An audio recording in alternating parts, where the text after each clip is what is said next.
আসসালামু আলাইকুম ওয়া রাহমাতুল্লাহ। আরবি আরাকান বাংলা নিউজে আপনাদের স্বাগতম। সঙ্গেই থাকছি আমি আয়েশা। আজ 16 মার্চ 2025। রোহিঙ্গা সংকটের স্থায়ী সমাধানে কাজ করতে প্রতিশ্রুতিবদ্ধ জাতিসংঘ। রোহিঙ্গা সংকটের স্থায়ী সমাধান এবং তাদের নিরাপদ প্রত্যাবাসনের জন্য বাংলাদেশ এবং অন্যদের সঙ্গে কাজ করতে সম্পূর্ণরূপে প্রতিশ্রুতিবদ্ধ জাতিসংঘ। একই সঙ্গে বাংলাদেশের চলমান সংস্কার কার্যক্রমে সহায়তা করতে প্রস্তুত জাতিসংঘ বলে জানিয়েছেন সংস্থাটির মহাসচিব আন্তোনিও গুতেরেস।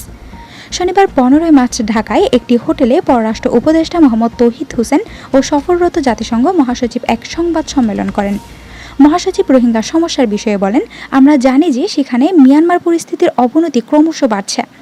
রাখাইন রাজ্য সহ মিয়ানমার জুড়ে সহিংসতা এবং মানবাধিকার লঙ্ঘনের ফলে বেসামরিক হতাহতের ঘটনা ঘটছে এবং অভ্যন্তরীণ ও সীমান্ত পেরিয়ে বাস্তুচ্যুতি ঘটছে।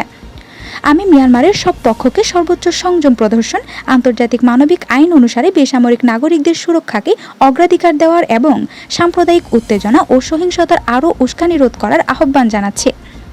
রোহিঙ্গাদের মিয়ানমারে ফেরত যাওয়ার বিষয়ে জাতিসংঘ মহাসচিবের কাছ থেকে কোনো নিশ্চয়তা পেয়েছেন কিনা জানতে চাইলে পররাষ্ট্র উপদেষ্টা বলেন, আমরা চাই তারা সম্মানের সঙ্গে এবং নিরাপত্তার সঙ্গে ফেরত যাক। এই বিষয়টি জাতিসংঘ মহাসচিব আমাদেরকে বলেছেন। আমরা বিশ্বাস করি যে জাতিসংঘ এই বিষয়ে আমাদের সহায়তা দিয়ে যাবে। রোহিঙ্গা সমস্যার সমাধান সীমান্তের ওপারে রয়েছে এবং আমরা সম্মিলিতভাবে চেষ্টা করছি।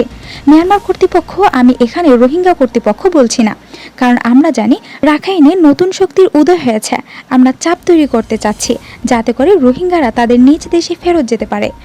হিউম্যানিটেরিয়ান করিডোরের বিষয়ে অনুরোধ করেছেন কিনা জানতে চাইলে উপদেষ্টা বলেন, এই বিষয়টি নিয়ে বেশ কিছুদিন ধরে আলাপ চলছে। এটি একটি অপারেশনাল বিষয় এবং আমরা এটি নিয়ে আলোচনা করব। রাখাইনের অস্থিতিশীল পরিবেশ প্রত্যাবাসনে প্রভাব ফেলবে কিনা এমন প্রশ্নে জাতিসংঘ মহাসচিব বলেন, বর্তমানে রাখাইনে মিয়ানমার আর্মির সঙ্গে আরাকান আর্মির সংঘর্ষ চলছে। অবশ্যই এই অবস্থায় রোহিঙ্গা প্রত্যাবাসন অত্যন্ত কঠিন। একটি প্রয়োজনীয় সমাধান খুঁজে বের করা, সংঘর্ষ থামানো এবং সংলাপ পরিবেশ তৈরি করার জন্য মিয়ানমারের উপর আন্তর্জাতিক সম্প্রদায় ও প্রতিবেশীর চাপ দেওয়া উচিত।